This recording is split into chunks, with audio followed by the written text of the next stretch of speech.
3 reason. Yang ni kena ingat, kena catat, kena hafal, buatlah macam mana sekalipun. Make sure 3 reason ni adalah reason yang paling solid kenapa kita simpan emas. Reason keempat baru cerita untung.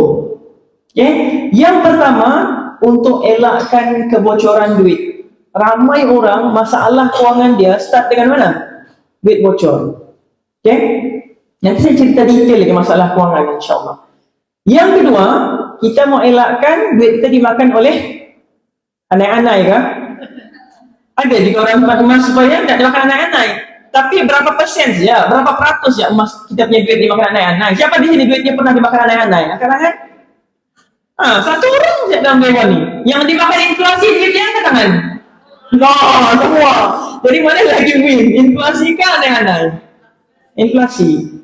Mana lagi win? Inflasi ke dimakan oleh kita duitnya?